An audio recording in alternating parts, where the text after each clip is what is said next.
ये जो मैं अमेंडमेंट लेकर आया हूं मान्यवर, वो इसी का उदाहरण है। 2005 में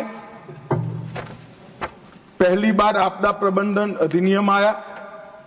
इसके तहत एनडीएमए, एसडीएमए और डीडीएमए का गठन किया गया। पूरा देश, एरोप्लेन बंद, रेलवे बंद, ट्रेन बंद, गाड़ी बंद। इतना बड़ा सम्मान किसी नेता के अपील को कभी नहीं मिला। थाली बजाकर जागरूकता लाने का काम किया, मखौल उड़ाते थे, दिया प्रगटाकर श्रद्धा व्यक्त करने का काम किया ईश्वर से। कई सारे सदस्यों ने चिंता करी कि इसमें सत्ता का केंद्रीकरण हो रहा है, फेडरल स्ट्रक्चर को हानि होगी। मैं आपके माध्यम से पूरे सदन को और सदन के माध्यम से पूरे देश को, सभी राज्य सरकारों को आश्वस्त करना चाहता हूं कि एक ऐसी लड़ाई है जिसमें न केवल केंद्र सरकार, न केवल राज्य सरकार, पंचायत और हरेक नागरिक को जोड़ने की हमारी मंशा। इसमें सत्ता के केंद्रीकरण का कोई विषय ही उपस्थित नहीं होता है। ये पूरा विधेयक अगर कोई ध्यान से पढ़ेगा तो हमारी आपदा प्रबंधन के लिए जो लड़ाई है, आपदा के खिलाफ लड़ाई है, वो लड़ाई को एक प्रकार से रिएक्टिव अप्रोच से आगे बढ़ाकर न केवल प्रोएक्टिव अप्रोच, इनोवेटिव अप्रोच और पार्टिसिपेशन करने वाले अप्रोच तक पहुंचाने का ये बिल में प्रयास है। मान्यवर, आपदा जोखिम निर्णीकरण के लिए देश के सम्माननीय प्रधानमंत्री जी ने 10 सूत्रीय एजेंडा जो विश्व के सामने रखा है, मैं बाद में आऊंगा, मगर मुझे कहते हुए आनंद है कि विश्व के 40 से ज्यादा देशों ने इसका स्वीकार कर लिया है, इसको अपना। न केवल राज्य सरकार और स्थानीय इकाई की सहभागिता, हम समाज की सहभागिता को भी इसमें अपेक्षित रखा है। राष्ट्रीय स्तर के साथ साथ स्थानीय स्तर पर प्लानिंग की इसके अंदर गुंजाइश रखी है और संस्थाओं की शक्तियों और कर्तव्य दोनों का स्पष्टीकरण किया है। कोई भी आपदा के सामने की लड़ाई जब तक संस्थाओं को एम्पावर न करे नहीं लड़ी जा सकती है, और जब तक संस्थाओं को रिस्पॉन्सिबल ना करे तब भी नहीं लड़ी जा सकती। और ये विधेयक को कोई ध्यान से देखेगा तो दोनों करने का काम हमने इस विधेयक के अंदर किया है। मान्यवर, हम सब जानते हैं कि आपदा का सीधा रिश्ता जलवायु परिवर्तन के साथ। तो आपदा न आए ऐसी व्यवस्था करने का सबसे अच्छा तरीका तो ये है कि जलवायु परिवर्तन को हम संभाल कर रखें, ग्लोबल वार्मिंग की चिंता करें। और ये आज भारत में जो बात माननीय नरेंद्र भाई कर रहे हैं वो आज की नहीं है। हजारों वर्षों से भारत इस दिशा में आगे बढ़ रहा है। यज्ञों से प्रकृति को अक्षुण्ण रखने की बात हो या यजुर्वेद के अंदर वर्णित शांति पाठ, जिसमें शांति की जो कामना की है वो सिर्फ मानव तक नहीं रखी।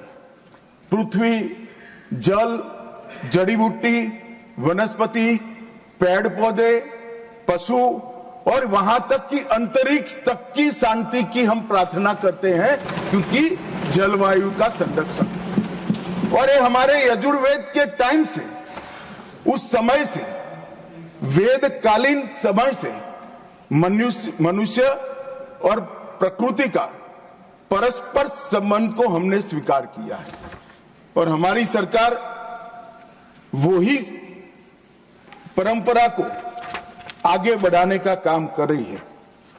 मान्यवर, आपदा प्रबंधन के बारे में भी हड़प्पन सभ्यता हो या सिंधु सभ्यता, सब जगह पुरानी नगर रचनाओं को देखते हैं तो आपदा प्रबंधन के बहुत विशिष्ट प्रयास इसके अंदर इंगित हुए मिलते हैं।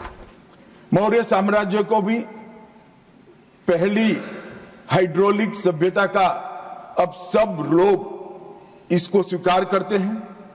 हमारे यहां ये विचार नया नहीं है, परंतु जिस तरह से हानि हुई है वो हानि को परिपूर्ति करने के लिए परंपरागत उपायों के साथ साथ पर्यावरण की देखरेख के साथ साथ हमने आधुनिक उपायों को, विज्ञान को और दुनिया भर की अच्छी प्रैक्टिस को अपनाने का खुला मन रखना चाहिए। ये जो मैं अमेंडमेंट लेकर आया हूं मान्यवर, वो इसी का उदाहरण है। 2005 में पहली बार आपदा प्रबंधन अधिनियम आया। इसके तहत एनडीएमए, एसडीएमए और डीडीएमए का गठन किया गया। अब जब मैं एनडीएमए कहता हूं तब नेशनल डिजास्टर मैनेजमेंट अथॉरिटी की बात है, SDMA state disaster management authority की बात है और डिस्ट्रिक्ट डिजास्टर मैनेजमेंट अथॉरिटी का गठन ऑलरेडी हो चुका है। अब ये चिंता व्यक्त की जा रही है कि पावर का केंद्रीकरण होगा। ये पूरे विधेयक को आप ध्यान से पढ़ोगे तो इम्प्लीमेंटेशन की सबसे बड़ी जिम्मेदारी डिस्ट्रिक्ट डिजास्टर मैनेजमेंट को है, जो राज्य सरकार के अधीन है। इसलिए कहीं पर भी फेडरल स्ट्रक्चर को नुकसान करने की संभावना ही नहीं। इसके आर्थिक सहायता के लिए national disaster response fund, national disaster mitigation fund और राज्य और जिला स्तर कोई फंड की रचना भी की है। मान्यवर, जो पक्षपात का बहुत सारे लोगों ने आरोप लगाया, इसका मैं डिटेल में जवाब दूंगा, परंतु अगर पक्षपात होता है तो 2005 में यूपीए की सरकार के बनाए कानून के कारण होता है। मान्यवर, हमने उसमें कोई परिवर्तन नहीं किया है। और मैं फिर से एक बार सारे सदस्यों को कहता हूं कि वित्त आयोग ने एक वैज्ञानिक व्यवस्था की है आपदा सहाय के लिए। इससे एक काणी पाई भी कम एक भी राज्य को नरेंद्र मोदी सरकार ने नहीं दिया, बल्कि हमने ज्यादा दिया। कुछ सदस्यों ने सवाल उठाया मान्यवर कि क्यों अमेंडमेंट की क्या जरूरत है। मैं उनको बताना चाहता हूं कि समय के साथ जो इमारत की मरम्मत न हो तो इमारत ढह जाती है। नए नए एक्सपेरिमेंट अनुभव होते हैं, नए नए प्रकार की आपदाओं का अनुभव होता है। कुछ छूट गया है, कुछ दुनिया की बेस्ट प्रैक्टिसेस है, और ये सारे चीजों को समाहित कर हम कानून में बदलाव करें तो इसमें क्या आपत्ति है। कानून अगर बदलता नहीं है तो काल बाह्य हो जाता है। और मान्यवर, उनको ये होगा कि शायद हम आएंगे तो बदलेंगे। भाई बहुत देर है, 15-20 साल तक किसी का नंबर नहीं लगने वाला। आप जरा भी चिंता मत करिए, जो कुछ करना है हमें ही करना है लंबे समय। मान्यवर, कोविड-19 जैसी वैश्विक आपदा, बढ़ता हुआ शहरीकरण, अनियमित होती बारिश की आपदाएं और जलवायु परिवर्तन के कारण आपदाओं का साइज और स्केल दोनों बदला है। अब अगर साइज और स्केल बदला है तो इसके निपटने के तरीके भी हमने बदलने पड़ेंगे। इसको निपटने की व्यवस्थाएं भी बदलनी पड़ेगी और इसको निपटने के लिए संस्था को हमने जवाबदेह भी बनाना पड़ेगा और शक्तियां भी देनी पड़ेगी। केवल इतने उद्देश्य मात्र से ही इसके प्रभावशाली और समग्र समाधान के लिए ही ये बिल लेकर मैं आज सदन के सामने मान्यवर उपस्थित हुआ हूं। मान्यवर, स्टेक होल्डर्स को हमने पहले से ही अप्रोच किया है। केंद्र सरकार के सभी मंत्रालय, सभी राज्य सरकार और यूटी, अंतर्राष्ट्रीय संगठनों के भी सुझाव लिए हैं और राष्ट्रीय और अंतर्राष्ट्रीय गैर सरकारी संगठनों के भी सुझाव लिए हैं। और मैं यहां ये बताना चाहता हूं, हमें मिले हुए सुझावों में से 89% सुझावों को एक्सेप्ट कर एक समग्रता से ये बिल बना। मान्यवर, यहां राज्य सरकार का अपनी पार्टी का प्रतिनिधित्व करना कोई नई बात नहीं है, बुरी बात भी नहीं है, करना ही चाहिए। मगर कम से कम विरोध करते वक्त कहीं ये मेरी राज्य सरकार का सजेशन है या नहीं है, इतना तो देख लेते। आपने ढेर सारे ऐसे सजेशनों का विरोध किया है जो उनकी ही राज्य सरकार ने की है।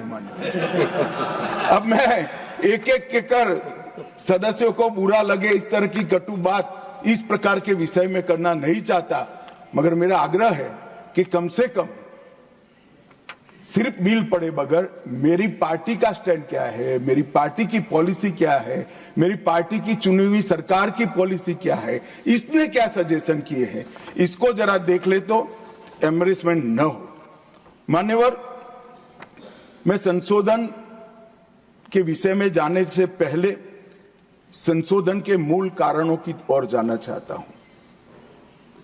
हम इस विधेयक के माध्यम से रिएक्टिव रिस्पॉन्स से प्रोएक्टिव रिस्क रिडक्शन की ओर जाना चाहते हैं। मान्यवर, मैन्युअल मॉनिटरिंग की जगह से एआई आधारित रियल टाइम मॉनिटरिंग की ओर जाना चाहते हैं। मान्यवर, और रेडियो पर चेतावनी की जगह सोशल मीडिया एप्स और मोबाइल की चेतावनी की ओर जाना चाहते हैं। गवर्नमेंट लेड रिस्पॉन्स की जगह मल्टी डायमेंशनल रिस्पॉन्स, जिसमें सोसाइटी भी शामिल है, नागरिक भी शामिल है, उसकी ओर जाना चाहते हैं।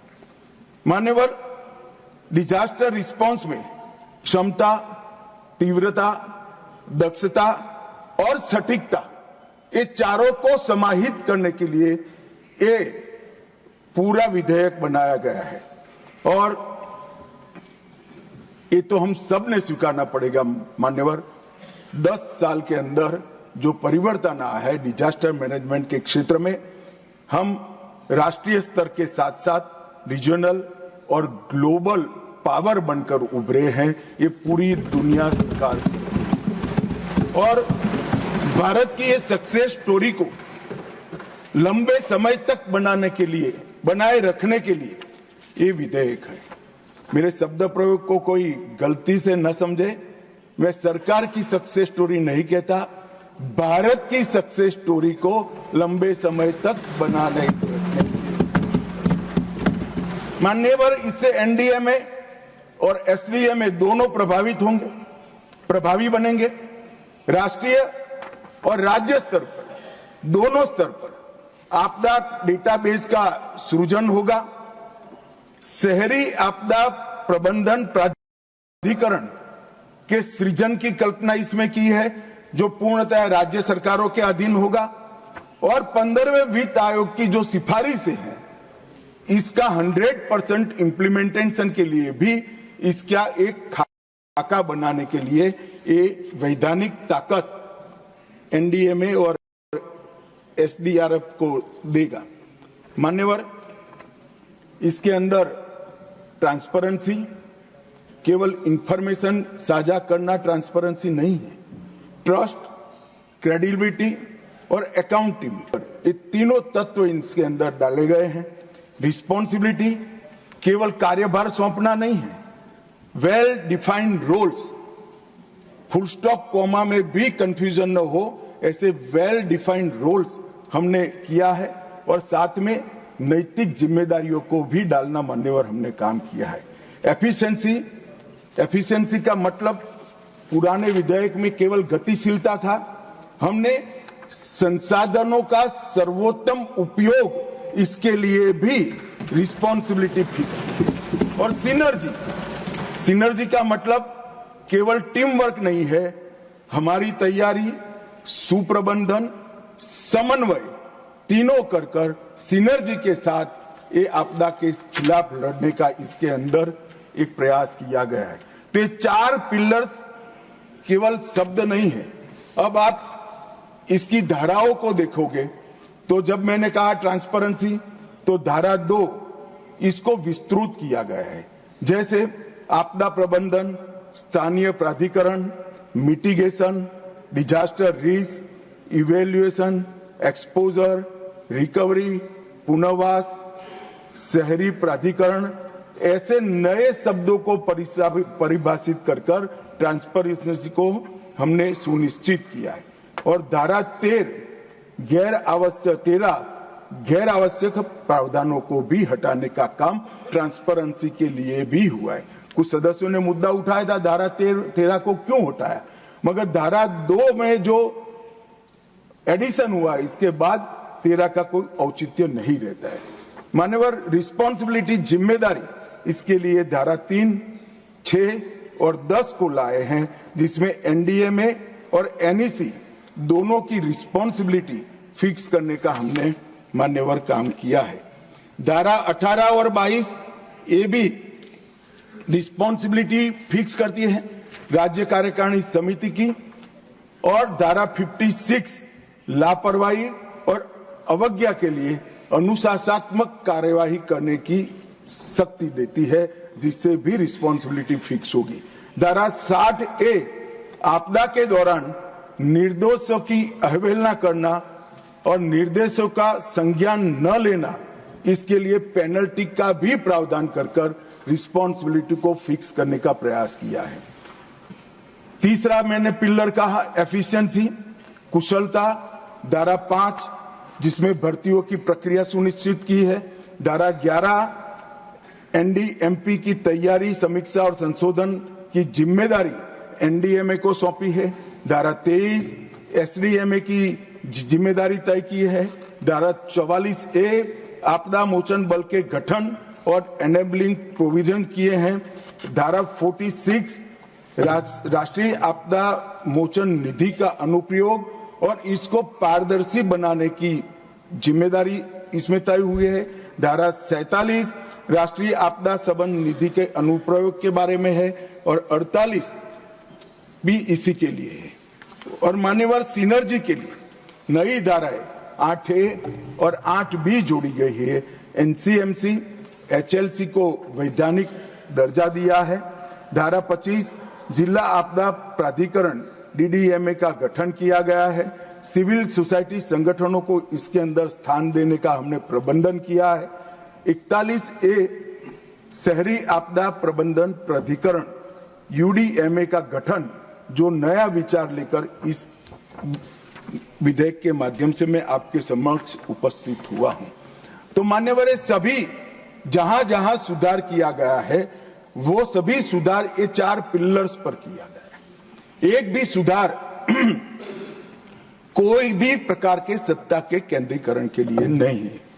मान्यवर, इस 10 साल को पीछे मुड़कर देखते हैं तो एक और तो प्रधानमंत्री जी ने पर्यावरण के लिए भी ढेर सारे काम किए हैं, पर्यावरण के संरक्षण के लिए, और आपदा प्रबंधन को भी बहुत आगे बढ़ा।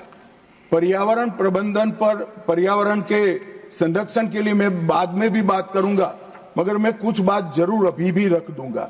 एक तरफ विश्व के सामने नरेंद्र मोदी जी ने केवड़िया कॉलोनी में मिशन लाइफ की बात की, तो दूसरी ओर 10 सूत्रीय आपदा जोखिम न्यूनीकरण का एजेंडा भी घोषित किया।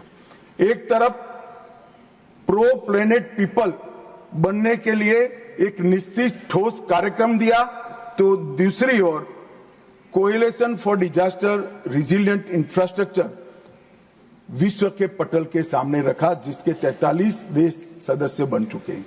इंटरनेशनल सोलर अलायंस और ग्लोबल बायोफ्यूल अलायंस की शुरुआत की, भारत में ही इसका मुख्यालय बना। तो G20 सम्मेलन की मेजबानी कर डिजास्टर रिस्क रिडक्शन पर टास्क फोर्स का गठन भी किया। तो ये दोनों मोर्चे पर प्रधानमंत्री जी ने और उनके नेतृत्व वाली सरकार ने मुहिम तरीके से बहुत दूरदर्शिता के साथ काम किया है। एक और तो पर्यावरण के संरक्षण से डिजास्टर न हो भविष्य में, इसके लिए प्रयास करना, और दूसरी ओर जो डिजास्टर आ ही जाता है तो उसके सामने वैज्ञानिक तरीके से लड़ने की पूरी सुसज्जता भारत के गांव से लेकर दिल्ली तक करने की व्यवस्था माननीय नरेंद्र मोदी जी ने की। मान्यवर, मैं आज आपदा प्रबंधन के लिए गुजरात के योगदान को भी इस सदन के सामने रखना चाहता हूं। 2001 में भुज में आई विनाशकारी भूकंप की घटना ने न केवल गुजरात, पूरे देश और विश्व को झंझोड़ कर रख दिया। इतना बड़ा भूकंप भारत के इतिहास में, इतिहास की जो स्मृति है उसमें कभी देखा नहीं गया। मानव इसने झंझोड़ कर रख दिया। और उसमें हमने गुजरात में जब प्रधानमंत्री वहां मुख्यमंत्री थे, तब भारत में पहली बार क्लाइमेट चेंज डिपार्टमेंट की स्थापना गुजरात के मुख्यमंत्री नरेंद्र मोदी ने। गुजरात में जलवायु परिवर्तन कोष बनाया और 2003 में गुजरात में राज्य आपदा प्रबंधन अधिनियम लाया। मैं स्वीकार करता हूं 2005 में यूपीए सरकार लाई, मगर जो लाए इसका स्वागत हो भाई। 2003 में सबसे पहले देश में लाने का काम इस देश के प्रधानमंत्री, जब तत्कालीन मुख्यमंत्री थे, तब नरेंद्र मोदी। 2013 में अहमदाबाद के हीट वेव के लिए देश का पहला सिटी लेवल एक्शन प्लान बना और भूकंप के बाद पुनर्निर्माण, सामुदायिक तैयारियां और पुनर्वास, इसके लिए भी एक डिटेल योजना बनाने का काम गुजरात के तत्कालीन मुख्यमंत्री श्री नरेंद्र मोदी जी ने किया। मान्यवर, यहां पर जब मोदी जी प्रधानमंत्री बने, राहत केंद्रीय दृष्टिकोण के जगह समग्र और एकीकृत दृष्टिकोण की शुरुआत की। रिएक्टिव की जगह प्रोएक्टिव अप्रोच लिया गया और मिनिमम कैजुअलिटी का जो लक्ष्य पहले रखा जाता था, इसकी जगह जीरो कैजुअलिटी का लक्ष्य रखकर आपदा प्रबंधन करने की शुरुआत। मान्यवर, आज सरकारें केवल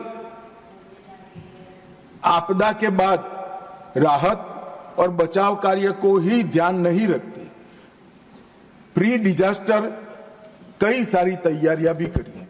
अर्ली वार्निंग सिस्टम, यथासंभव प्रिवेंशन, मिटिगेशन, टाइमली प्रिपेयर्डनेस और डिजास्टर रिस्क रिडक्शन, ये सारे क्षेत्रों में हमने बहुत अच्छा काम किया है। और इसका ही परिणाम है कि 1999 में जब ओडिशा सुपर साइक्लोन आया, तब 10,000 लोग मारे गए थे।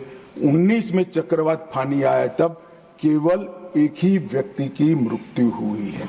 और मान्यवर, 2023 में गुजरात में विपर विजय तूफान आया, तब एक भी व्यक्ति, एक भी पशु की मृत्यु नहीं हुए। जीरो कैजुअलिटी का लक्ष्य 2023 में सिद्ध कर लिया। मान्यवर, चक्रवातों के कारण जानमाल के नुकसान में 98% की कमी आई और लू के संबंधित मृत्यु दर में भी 70% से ज्यादा कमी लाने में हम सफल हुए हैं। मान्यवर, ये आर्थिक सहायता की बात करते थे, राज्यवार में जवाब देने जाऊंगा, मेरे पास सभी जवाब है, मगर राज्यवार देने जाऊंगा तो मान्यवर बहुत देर होगी। मैं एक ग्रॉस पिक्चर, एक ग्रॉस परिदृश्य आपके माध्यम से इस देश के सामने रखना चाहता हूं। 2004 से 14 में एसडीआरएफ रचना हो चुकी थी। एसडीआरएफ, इसमें एसडीआरएफ का बजट 38,000 करोड़ था और 2014 से 24 में 1,24,000 करोड़ रुपया।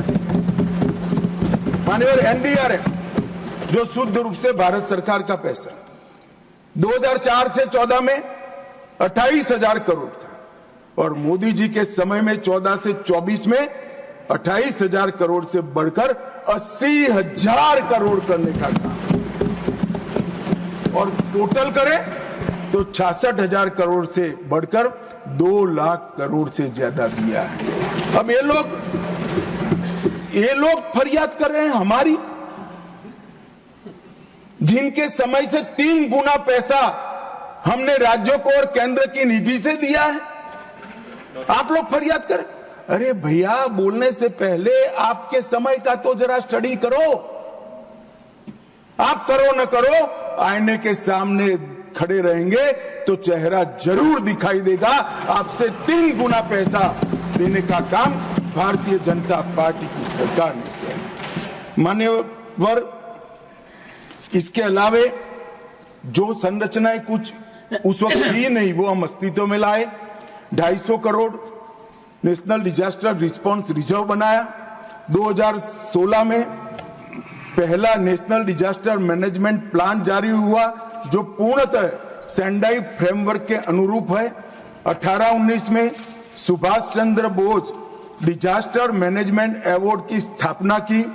नेशनल साइक्लोन रिस्क मिटिगेशन का पहला फेज उड़ीसा और आंध्र प्रदेश में 18 में किया। और जो कहते हैं कि सिर्फ एनडीए की चिंता हो रही है, उस वक्त उड़ीसा भी एनडीए नहीं था, आंध्र प्रदेश भी एनडीए नहीं था, दोनों हमारे शासित राज्य ने। मान्यवर, और जो अंतर मंत्रालय परामर्श टीम भेजी जाती है, एक जमाने में जाने में 6-8 महीना होता है। 2019 के बाद 2020 या 21 में गृह मंत्रालय ने निर्णय किया कि पहले जाकर इमीडिएट जायजा लेंगे, और 5 वर्ष में 10 दिन के अंदर हमने 97 आईएमसीटी की टीमें भेजकर तुरंत सहायता करने का प्रावधान भारतीय जनता पार्टी की नरेंद्र मोदी सरकार ने किया है। मान्यवर, एनडीआरएफ की 16 बटालियन कार्यरत है। आज एनडीआरएफ का जो ड्रेस है, मैं कलर कहूंगा तो थोड़ा तकलीफ आएगी, मगर कह ही देता हूं, एनडीआरएफ के भगवे कलर के कपड़े देखकर लोगों को शांति हुई कि ये आ गए, हम बच जाएंगे। और न केवल देश में, पूरे दुनिया में हमने एक काम किया है। और इसके अलावे मान्यवर, कुछ नए इनिशिएटिव लिए गए। भूस्खलन जोखिम प्रबंधन के लिए कार्यक्रम बनाया गया। ग्लेशियर लेड आउटबर्स्ट फ्लड, इसके लिए भी कार्यक्रम बनाया गया। नागरिक सुरक्षा और प्रशिक्षण क्षमता निर्माण का भी कार्यक्रम लिया गया। और मान्यवर, कई सारे एनडीआरएफ ने इंटरनेशनल अभियान भी किए हैं। मान्यवर, Honorable Home Minister, honorable members, we are clocking 6 p.m. today. If the House agrees, we may sit beyond 6 p.m. today till the disposal of the Disaster Management Amendment Bill 2024. Do I have the leave of the House to extend the sitting beyond 6 p.m.? Honorable Home Minister. धन्यवाद सभापति महोदय। NDRF ने वसुधैव कुटुंबकम की भावना को ध्यान में रखते हुए 2015 में ऑपरेशन मैत्री नेपाल के भूकंप में, 2018 में ऑपरेशन समुद्र मैत्री इंडोनेशिया में, ऑपरेशन दोस्त 2023 में तुर्की और सीरिया में, ऑपरेशन करुणा म्यांमार में, ऑपरेशन सद्भाव वियतनाम में, तूफान त्यागी आया तब। और ये सब जगह के न केवल सरकार, उनकी जनता ने भी, ये सब देशों ने एनडीआरएफ की और मोदी जी की बुरी बुरी प्रशंसा की। मान्यवर, ये जो राष्ट्रीय स्तर पर हमारे आपदा प्रबंधन को स्वीकृति लाने का काम एनडीआरएफ ने किया है, मैं आज इस सदन के माध्यम से एनडीआरएफ के सभी जवानों को बहुत बहुत साधुवाद देना चाहता हूं। मान्यवर, हमने हमारे डिजास्टर मैनेजमेंट और डिजास्टर रिस्क रिडक्शन को पैना बनाने के लिए Japan, Tajikistan, Mongolia, Bangladesh, Italy, Turkmenistan, Maldives और उज्बेकिस्तान, इस सब के साथ समझौता ज्ञापन किया है। इस सबकी भौगोलिक परिस्थिति में कोई न कोई ऐसा डिजास्टर है जो भारत के अंदर भी संभव है। तो हमारे बेस्ट प्रैक्टिसेस का फायदा उनको पहुंचे और उनके यहाँ जो व्यवस्था है वो हमारे लिए लाने के लिए हमने ढेर सारा काम किया है। न केवल समझौता ज्ञापन किया है, 15, 16, 19, 20, 23 इसमें हमने यहाँ पर अंतर्राष्ट्रीय गोष्ठियां भी आयोजित की है। 15 में सार्क की, 16 में ब्रिक्स की, 19 में एससीओ की, 20 में बिम्स्टेक की, 23 में एससीओ की। और ये सारी गोष्ठियों में राष्ट्रीय और अंतर्राष्ट्रीय स्तर के ढेर सारे आपदा प्रबंधन के विशेषज्ञ आए, जिन्होंने सारे देशों के समूहों को आपदा प्रबंधन के माध्यम में, आपदा प्रबंधन के क्षेत्र में इनके अनुभवों को और ज्ञान को समृद्ध करने का काम किया है। सीडीआरआई की बात मैं बहुत संक्षिप्त में करना चाहता हूं। माननीय सीडीआरआई आपदा प्रबंधन के क्षेत्र में भारत के वैश्विक नेतृत्व का उदाहरण है। 23 सितंबर 2019 में न्यूयॉर्क में संयुक्त राष्ट्र के क्लाइमेट एक्शन समिट में मोदी जी ने इसकी विचार रखा और भारत में ही इसकी स्थापना की गई।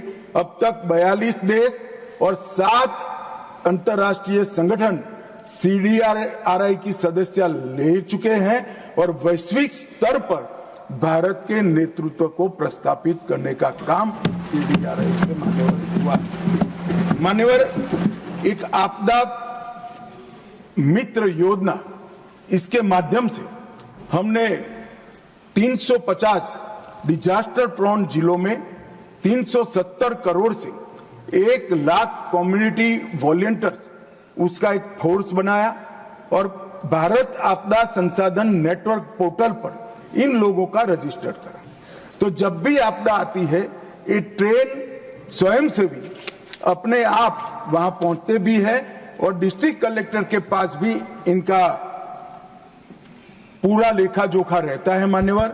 और मुझे बताते हुए आनंद होता है कि 1 लाख आपदा मित्र वॉलंटियर्स, जिसमें से 20% मातृशक्ति है, महिलाएं।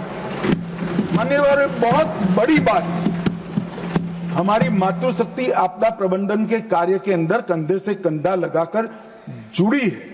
और आपदा मित्र योजना का परिणाम क्या हुआ? 78,000 व्यक्तियों को बचाया गया, मतलब उनको अलग जगह पे ले जाए गए और 129 लोगों को जो दबे हुए पड़े थे, जिनको कोई करंट लग गया था, उनको समय पर अस्पताल में पहुंचाकर उनकी जान बचाने का काम ये आपदा मित्र योजना ने हुआ है। अब इस बजट के अंदर एक नए लक्ष्य समूह में इसको विस्तार दे रहे हैं। 470 करोड़ से युवाओं को इसके साथ जोड़ने के लिए 1300 से ज्यादा प्रशिक्षित आपदा मित्र को मास्टर ट्रेनर के रूप में काम दिया है, जिसमें एनसीसी, एनएसएस, नेहरू युवा केंद्र संगठन और भारत स्काउट एंड गाइड के लोग 2,37,000 नए आपदा मित्र को प्रशिक्षित करेंगे, जिससे कुल संख्या हो जाएगी 3,37,000 कम्युनिटी वॉलंटियर्स की संख्या। एक बहुत बड़ी फोर्स हमारे पास मान्यवर खड़ी हो जाएगी। कई सारे ऐप्स बनाए हैं, कुछ सदस्यों ने जिक्र किया है, फिर भी मैं बता देता हूं। मौसम जो आईएमडी के लिए है, मेघदूत वो बारिश के लिए है, फ्लड वॉच बाढ़ की स्थिति के लिए है, दामिनी लाइटनिंग स्ट्राइक के लिए है, पॉकेट भुवन जो वॉइस नेविगेशन का ऐप है, सचेत जो जियो टारगेटेड अलर्ट करता है, वन अग्नि जंगलों की आग के लिए है, समुद्र महासागर की जानकारी देता है, भूस्खलन अध्ययन की नोडल एजेंसी बनी है और इंडिया क्विक भूकंप के मापदंडों को ऑटोमेटेड प्रसारण करने का काम करता है।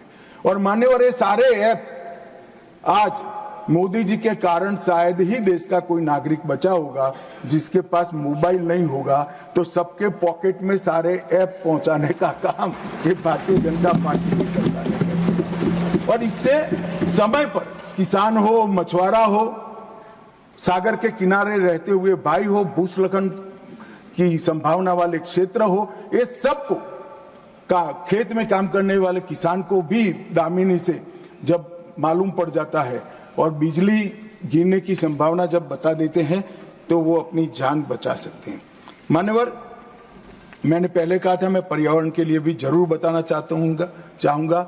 मान्यवर, एक बात निर्विवाद रूप से पूरी दुनिया स्वीकार कर चुकी है कि पर्यावरण के संरक्षण में नरेंद्र मोदी जी आज पूरी दुनिया का नेतृत्व संभाल रहे हैं और इसीलिए संयुक्त राष्ट्र ने उनको चैंपियंस ऑफ अर्थ का उपाधि देकर उनको सम्मानित करने का। मोदी जी ने सिंगल यूज प्लास्टिक से भारत को मुक्त करने का काम लगभग समाप्त कर लिया है। इनकी पहल से बना हुआ इंटरनेशनल सोलर अलायंस और कई सारे देश इसके अंदर जुड़ चुके हैं। One sun one earth one grid परियोजना दुनिया भर में पॉपुलर करने का काम नरेंद्र मोदी जी ने किया है। दुनिया भर में सोलर एनर्जी साझा करने के लिए इंटर रीजनल एनर्जी ग्रिड का निर्माण करने का काम भी शुरू हो चुका है। एक पेड़ मां के नाम से अपनी मां का ऋण चुकाने के लिए करोड़ों लोगों ने श्रद्धा के साथ धरती माता और अपनी माता को ऋण चुकाने के लिए एक पेड़ को बोने का काम किया है। मान्यवर, एनर्जी की मैं बात करूं तो 2070 तक नेट जीरो कार्बन एमिशन ये लक्ष्य भारत ने रखा है। मोदी जी की पहल से बना international solar alliance, global biofuel alliance और 2025 तक 20% ब्लेंडिंग का जो लक्ष्य था वो हमने सिद्ध कर चुके हैं। आज 20% इको फ्रेंडली ईंधन हम सबकी गाड़ी में होता है। मान्यवर, 10 करोड़ उज्ज्वला गैस कनेक्शन देकर हमने कंडे और कोयले का जो धुआं जाता था उसको रोकने का काम किया है। स्वच्छता अभियान को 39% से बढ़ाकर 100% सैनिटेशन कवरेज तक पहुंचे हैं। नमामि गंगे के तहत 400 प्रकल्प शुरू हो चुके हैं। सीवरेज और घाटों का ये 400 प्रकल्प में से 125 प्रकल्प का काम पूर्ण हो चुका है। पीएम प्रणाम पृथ्वी माता के पुनरुद्धार के लिए केमिकल फर्टिलाइजर का उपयोग कम करने के लिए एक बहुत बड़ी योजना लेकर आए हैं। गोवर्धन स्कीम, वो कंडों में गोबर को बदलाव करने की जगह इससे गैस बनाकर और प्राकृतिक खातर बनाकर हम धुआं भी कम कर रहे हैं और हमारी मातृभूमि का संरक्षण करने का काम भी मान्यवर कर रहे हैं। और इसके साथ साथ पीएम सूर्यघर योजना और advance automotive technology product electric vehicle, उसको भी 26,000 करोड़ का बजटीय प्रावधान किया गया है। ग्रीन हाइड्रोजन मिशन, उसने मान्यवर एक नए प्रकार की ऊर्जा पूरी दुनिया में बढ़ने का काम किया है। मान्यवर, ये जो मैं 2005 के कानून में सुधार लेकर आया हूं, वो सुधार के उद्देश्य और वो सुधार के पहले 10 साल के अचीवमेंट मैंने बताए। मैंने अगर चर्चा में कुछ चीजें आई है जिसका जवाब देना मेरे लिए बहुत जरूरी बन जाता है। मान्यवर, अब जिन जिन लोगों ने जिक्र किया है वो जरा मुझे धैर्य से सुने, ऐसा मेरा उनको विनती है। मान्यवर, 2019 का कोविड के प्रबंधन के लिए जिन लोगों ने टिप्पणियां की, मैं विश्वास के साथ उनको बताना चाहता हूं, पूरे संसार में सबसे अच्छा कोविड प्रबंधन कहीं हुआ है तो हमारे भारत में, और इसका हर भारतीय को गौरव होगा। पूरा संसार आज उसकी भूरी प्रशंसा कर। मान्यवर, दुनिया में सबसे अच्छा मैनेजमेंट हमने करा। कोविड आते ही टीका बनाने की शुरुआत की। कई ऐसे रोग हैं कांग्रेस के शासन के अंदर, उसका बना हुआ टीका लगाने में 20-20 साल 2 पीढ़ियां निकल गई। हमने एक ही 2 साल में टीका बनाया भी, 130 करोड़ लोगों को लगाया और 2 टीके लगाए। और टेक्नोलॉजी का इससे सटीक उपयोग जन कल्याण के लिए पूरे विश्व में मान्यवर कहीं नहीं हुआ होगा। मान्यवर, टेक्नोलॉजी का जो उपयोग हुआ, टीका लगाते ही आपके मोबाइल पर मोदी जी की हंसती हुई फोटो के साथ सर्टिफिकेट आ जाता था। कहीं सर्टिफिकेट लेने नहीं जाना है, आपका नंबर आते ही एसएमएस आ जाता था। टीका लगते ही आपका तबीयत ठीक है इसकी पृच्छा का एसएमएस आ जाता था, और दूसरे टीके का टाइम होते ही रिमाइंडर आ जाता था। मान्यवर, ये तभी संभव हुआ है जब ये हंसते थे कि टेक्नोलॉजी से क्या होगा, पेट भरेगा क्या? पेट ही नहीं भरा, जान भी बची है, ये आज आपको स्वीकार करना। मान्यवर, ऑनलाइन ट्रीटमेंट, मुझे बरोबर याद है मान्यवर, कई सारे एक्सपेरिमेंट होते थे क्योंकि इसकी कोई निश्चित ट्रीटमेंट ही नहीं थी। पहली बार दुनिया इस वायरस का सामना कर रही थी, ट्रायल एंड एरर चल रहे थे। कई सारी ऐसी दवाइयां, कई ऐसी ट्रीटमेंट जो सफलता प्राप्त करती थी, लोग तुरंत ही देश के साथ, दुनिया के साथ साझा करते थे। तज्ञ डॉक्टर इस पर बैठकर इसको सर्टिफाइड करते थे, इसको जारी करते थे। परंतु छोटे से छोटे गांव से राज्य के सिविल अस्पतालों तक और राज्य के सिविल अस्पताल से एम्स तक वीडियो कॉन्फ्रेंस के माध्यम से, टेली मेडिसिन के माध्यम से छोटे से छोटे दर्दी के डॉक्टर को यहां से गाइड करने का काम किया गया, और मैं कह सकता हूं लाखों लोगों की जान बची। मान्यवर, 40 बार इस देश के प्रधानमंत्री ने राज्य के मुख्यमंत्रियों के साथ बातचीत की, इनकी पृच्छा की, और केवल प्रधानमंत्री नहीं, पूरा मंत्रिमंडल जो इसके लिए काम के साथ जुड़ा था वो बैठता था। कोई मुझे बता दे, किसी भी आपदा में आजाद भारत में कोई प्रधानमंत्री ने सभी मुख्यमंत्रियों के साथ 40 बार बात की हो तो वो बता दे। और आप फेडरल स्ट्रक्चर की बात कर रहे हो। कोई कह सकता है हमारे राज्य में टीका नहीं मिला, टीका तो हम सबको देते थे, लगाने में राजनीति होती थी, मोदी टीका कर कर लोगों को रोक रहे थे। और जब देखा कि ये तो अब काम में आने लगा है, चुपचाप अंधेरे में 2 टीके लगाकर घर में बैठे, ट्वीट भी नहीं किया, जनता को गुमराह कर। ऐसे आपदा के समय में मान्यवर, पूरी दुनिया में सबसे अच्छी लड़ाई हम लड़े, इसका कारण नेतृत्व है। नेतृत्व किस प्रकार से? नेतृत्व के कई प्रकार होते हैं। कोई अपने आप में विद्वान होता है, अभ्यास करता है, अच्छे भाषण कर लेता है, चुनाव जिताता है, उसको नेता मानते हैं। मगर मैं नेता मानता हूं क्योंकि हम सफल इसलिए हुए कि पूरी दुनिया में सरकारें कोविड-19 के खिलाफ लड़ रही थी, हमारे यहां केंद्र सरकार, राज्य सरकार और 130 करोड़ की जनता सभी लड़ रहे हैं। इसका नाम नेतृत्व होता है। आजाद भारत में एक भी उदाहरण नहीं है, कोई सरकारी नोटिफिकेशन के बगैर एक नेता ने वायु प्रवचन किया कि कल जनता कर्फ्यू है, कोई अपने व्हीकल लेकर नहीं जाएगा, और पूरा देश, एरोप्लेन बंद, रेलवे बंद, ट्रेन बंद, गाड़ी बंद। इतना बड़ा सम्मान किसी नेता के अपील को कभी नहीं मिला। हमने जब जनता कर्फ्यू निकाला, मखौल उड़ाते थे, थाली बजाकर जागरूकता लाने का काम किया, मखौल उड़ाते थे, दिया प्रगटाकर श्रद्धा व्यक्त करने का काम किया, ईश्वर से मदद मांगकर हमारी लड़ने की क्षमता का वृद्धि करने का काम किया, हमारा मजाक उड़ाते थे। और अंत में क्या हुआ, जो मजाक उड़ाते थे वो खुद ही मजाक हो गए मान्यवर, और देश की जनता ने दूसरी बार नरेंद्र मोदी को चुनकर भेजा। मान्यवर, एक बात हुई पीएम केयर की, कि पीएम केयर में कोई ट्रांसपेरेंसी नहीं है, ये नहीं है, वो नहीं है, ढेर सारे आरोप लगाए। लगाने में तो अब एक कल्चर बना है, आरोप लगाना और भाग जाना। परंतु मान्यवर, ये तो पार्लियामेंट है, स्ट्रीट नहीं है। यहां आरोप लगाओगे तो जवाब भी सुनना पड़ेगा। अब धैर्य से सुनिएगा।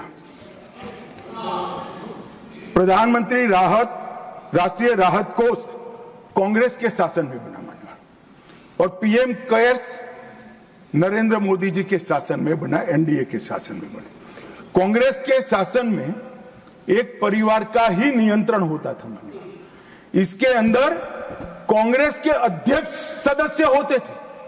मान्यवर, कांग्रेस के अध्यक्ष सरकारी फंड में कांग्रेस के अध्यक्ष रहते। क्या जवाब दोगे देश की जनता को?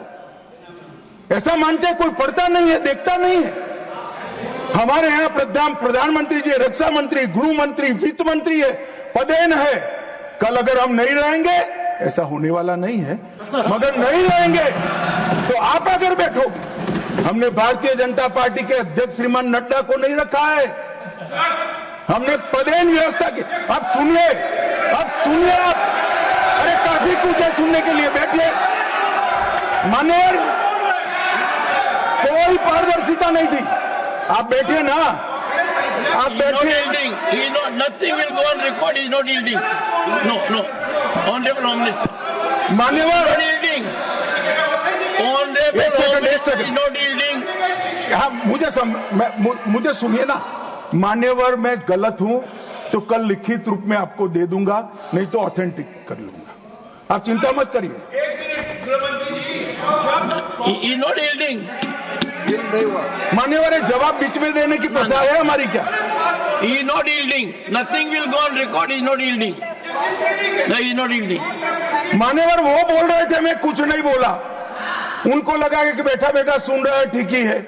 ऐसा नहीं होता है भाई। मान्यवर, ये फंड का उपयोग क्या हुआ? प्रधानमंत्री राहत कोष के फंड में से राजीव गांधी फाउंडेशन को फंड दिया गया। अबे राजीव गांधी फाउंडेशन कौन चलाता है? कांग्रेस की अध्यक्ष और उनका परिवार चलाता है। मान्यवर, तत्कालीन कांग्रेस की अध्यक्ष। मान्यवर, फंड का ट्रांसपेरेंट उपयोग है। हमने क्या किया? कोरोना महामारी, आपदा राहत, ऑक्सीजन प्लांट, वेंटिलेटर, गरीबों को सहायता और टीकाकरण के लिए इसका खर्च करने का काम भारतीय जनता पार्टी के प्रधानमंत्री। मान्यवर, जवाबदेही, कोई स्पष्ट पारदर्शिता नहीं थी। फंड के उपयोग के लिए कोई कमेटी नहीं थी। यहां पर प्रधानमंत्री जी के प्रधान सचिव, जो ब्यूरोक्रेट होते हैं, उनकी अध्यक्षता में 5 सचिवों का कमेटी बनाया गया है। वो रेकमेंड करता है, फिर वो ट्रस्टियों के सामने आता है और तब जाकर खर्च होता है। कोई सिस्टम नहीं था, अपने घर से ऑर्डर कर देते थे। मान्यवर, और कोई भी प्रकार की जवाबदेही के बगैर दान स्वीकार कर लिया जाता है। आज पूरे दान का रिकॉर्ड है और पारदर्शी ढंग से संचालित होता है। मान्यवर, हमने राहत कार्य के साथ साथ कई प्रकार के इनोवेटिव सहायता भी की है और राजनीतिक हस्तक्षेप इसमें कोई नहीं है। सभी जनता के चुने हुए नुमाइंदे और सरकार के 5 प्रमुख पद पर बैठे हुए मंत्री ही इसके अंदर काम करते हैं, पार्टी का कोई। अब देश की जनता तय करे कि पारदर्शिता कहां है। आप पारदर्शिता के मामले में तो बोलिए ही मत। जीप कांड से लेकर बोफोर्स तक इतनी पारदर्शिता आपने बताई है, 2G तक, कि पूरा देश थक गया है देखते थे। 12 लाख करोड़ के घपले घोटाले भ्रष्टाचार किए और तब जाकर वहां जाकर बैठे हो। मान्यवर, ये राजीव गांधी फाउंडेशन, इसके लिए भी बताने के लिए बहुत कुछ है, मगर मैं बता नहीं सकता, बताना नहीं चाहता, क्योंकि वो राजीव गांधी फाउंडेशन को सब PSU भी फंड करते थे, कई कन्वर्जन करने वाले संगठन भी करते थे। जाकिर नाइक के NGO से भी उसको 50 लाख का चंदा मिला था मान्यवर, और कई चीनी संस्थाओं ने भी पैसा दिया था मान्यवर। ये ट्रांसपेरेंसी की बात भारतीय जनता पार्टी के लिए करते हैं मान्यवर। कोई अधिकार नहीं है इस बात करने का मान्यवर। नीरज दागी जी ने कोविड विफल प्रबंधन का मुद्दा उठाया। इसके बाद उन्होंने कहा DM अधिनियम में कोई विशिष्ट आपदा सूचीबद्ध नहीं है। आपदा सूचीबद्ध करने का अधिकार राज्यों के पास है। अपने राज्यों के आपदा के प्रकार के अनुसार वो उसको सूचीबद्ध कर सकते हैं। और इन्होंने कहा कि हिंसा और दंगों का इसमें से निकाल दिया। मान्यवर, आपदा प्रबंधन और दंगों की हिंसा का क्या लेन देन, मुझे बताइए। ये क्यों विचार आता है? क्योंकि इनके राज्य में बहुत दंगे होते थे माननीय। आपदा प्रबंधन और दंगों का क्या लेन देन, कैसे कर सकते हैं? उचित ही किया है कि हमने नहीं किया है। एक हो गया मान्यवर,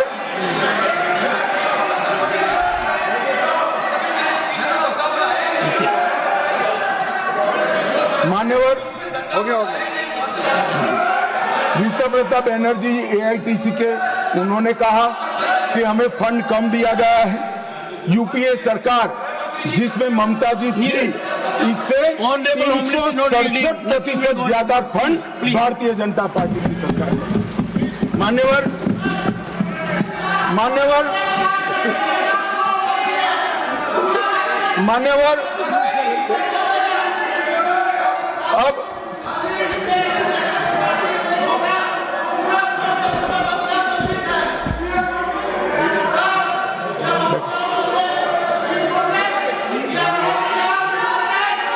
मान्यवर, उनको सुनना है क्या? आप प्लीज मुझे संरक्षण दीजिए, उनको बिठाइए। Honorable members, please take your seat. This is not our culture. I am happy that leader will take care of you. Please, no, take your seat. Take your seat. Okay. Take your seat. I do not appreciate disturbance in the house.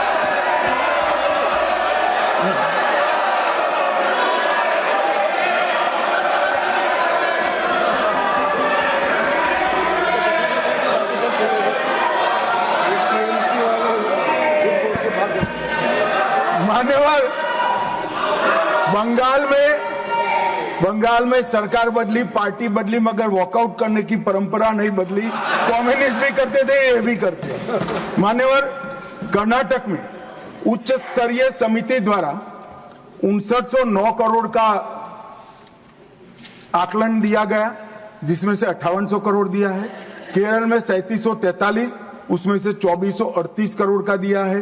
Tamil Nadu में 4817, उसमें से 4600 करोड़। पश्चिम बंगाल 6837, इसमें से 5000 करोड़। हिमाचल 2339, इसमें से 1766 करोड़। तेलंगाना भी जो समिति ने दिया वो कमोबेश दिया है। अब एक फैशन हो गई। मैं आपको बताना चाहता हूं कि वित्त आयोग ने ये सहायता करने के लिए एक नॉर्म्स तय किए हैं कि भाई आपदा के समय में सहायता किस तरह से की जाएगी, वो भी तय किया है, और इसका दर क्या होगा वो भी किया है। पशु मर जाता है, दूध वाला पशु मरता है तो एक्स सहायता होगी, दूध न देने वाला मर जाए तो वाई होगी, झोंपड़ी टूटेगी तो ए होगा, पक्का मकान गिरेगा तो बी होगा, बिजली का खंभा गिरेगा तो ए होगा, रोड टूटेंगे तो ए होगा। ये सारी चीजों के नॉर्म तैयार है। मेरा सभी राज्यों से आग्रह है कि वो नॉर्म्स के हिसाब से अपनी दरखास्त भेजें। आपने जो फ्री बीज बांटी है, इसका खर्चा आपदा प्रबंधन के पैसों से नहीं हो सकता भाई। नॉर्म्स के हिसाब से 5000 करोड़ बनता है और 50,000 करोड़ का आप करोगे। हमने 50,000 करोड़ मांगा था, 5000 करोड़ दिया। अरे भाई, मांगा ज्यादा था, आपका बनता नहीं है। और ये नॉर्म्स अगर किसी को नहीं, वैसे तो साइट पर है, नहीं है तो मुख्यमंत्री जी मुझे पत्र लिखे, मैं तुरंत पर्सनल मैसेंजर से उनको भेज दूंगा, वो देखकर वो बनाए। हमें कोई आपत्ति नहीं है, 25 पैसा भी नहीं काटेंगे, हमें कोई आपत्ति नहीं है। मगर आप मांग इस तरह से करते हो कि इसको काटा जाए। जो नहीं मांगा था वो भी दिया है मान्य। झारखंड को 111, केरल को 121, महाराष्ट्र को 460, बिहार को 256 और गुजरात को 254 ये अग्निशमन के लिए दिया है, जो पहले कभी नहीं दिया जाता। नरेंद्र मोदी जी ने दिया है और बाकी राज्यों को अगले साल मिलेगा। मान्यवर, एक तमिलनाडु को दी हुई सहायता के बारे में बहुत आया। हमने टोटल 2028 करोड़ रुपया 19 से 24 के बीच में दिया है और भरपूर सहायता की है मान्यवर। इसके साथ साथ थम्बी दुराई जी चिंता कर रहे थे कि एक अलग प्रकार की आपदा आ गई है, शराब का फ्लड आया। थम्बी दुराई जी, आप इसका तो यहां रास्ता नहीं निकलता, मैं आपको विश्वास दिलाता हूं एनडीए की सरकार बनेगी और शराब का फ्लड सूख जाएगा। 2026 तक राह देखिए आप बस। ये शराब का फ्लड और करप्शन का आंधी दोनों रुक जाने वाला है। मान्यवर, वायनाड के भूस्खलन के लिए भी बहुत सारे सदस्यों ने बात की। हमने आपदा को गंभीर प्रकृति की आपदा घोषित किया। एनडीआरएफ से तुरंत 215 करोड़ हमने भेजे। मलबा हटाने के लिए 36 करोड़ भेजे जो अभी तक खर्च नहीं हुए। इसके अलावा आईएमसीटी की रिपोर्ट के आधार पर 153 करोड़ की हमने सहायता की। रिकवरी और पुनर्निर्माण के लिए 2219 करोड़ की आवश्यकता का अनुमान राज्य सरकार ने दिया है। उसमें हमने 530 करोड़ दिया है और एक विंडो है जिसके माध्यम से एडिशनल सहायता प्राप्त करने के अन्य उपाय बताए गए। मान्यवर, हम आपदा में कभी भी पार्टी पॉलिटिक्स नहीं करते, वरना 2019 में कोविड में सफलतापूर्वक देश बाहर नहीं आया होता। मैंने देखा है रात को 1 बजे भी किसी सीएम का फोन आता था तो प्रधानमंत्री जी का फोन आ जाता था कि वहां टीका खत्म हो गया है, कल पहली फ्लाइट से टीका वायुसेना के जहाज से। ये संवेदनशीलता मान्य है। ढेर सारे ऑक्सीजन बनाने के मशीन विदेश से मंगाए गए। कई सारे ऑक्सीजन ट्रांसपोर्टेशन के साधन विदेश से मंगाए गए। ये सारी चीजें सभी राज्यों के लिए उपयोग में आई है। इसमें हमने भाजपा का राज्य, यूपीए का राज्य, एनडीए का राज्य ऐसा नहीं करा है, क्योंकि केंद्र सरकार के लिए केरल का नागरिक भी हमारा है, लेह और लद्दाख का नागरिक भी हमारा है, गुजरात और यूपी का नागरिक भी। केंद्र सरकार कभी इस तरह से नहीं देख सकती। ये हमारी पार्टी का कल्चर नहीं है मान्यवर, परंतु सभी लोग सोचते हैं, क्योंकि सोचने की एक पुरानी आदत पड़ी थी। जब वो सत्ता में थे तब किस तरह से करते हैं। मगर मैं स्पष्टता करना चाहता हूं, रिकॉर्ड क्लियर है मान्यवर, हम आपदा के काम में और सरकार के संसाधनों के वितरण में कोई पक्षपात नहीं करते। संवैधानिक व्यवस्था से ही होता है, किसी को शंका रखने की जरूरत नहीं। मान्यवर, आज जो मैं बिल लेकर आया हूं इसमें टेक्निकल कैपेबिलिटी बढ़ाने का तो प्रावधान है ही, ह्यूमन कैपेसिटी पर भी हमने इसमें ध्यान रखा है। गवर्नमेंट के एफर्ट्स के साथ कम्युनिटी एफर्ट्स बढ़ाने का भी प्रावधान किया है और आपदा रोधी निर्माण के साथ प्रकृति के संरक्षण की भी चिंता है। मेरा अतः सभी दल के सदस्यों को एक विनंती है कि एक ऐसा बिल है जिसको सर्वानुमत से पारित करना चाहिए। देश और दुनिया में इसका संदेश देना चाहिए। आपसे सहयोग की अपेक्षा है। बहुत बहुत धन्यवाद।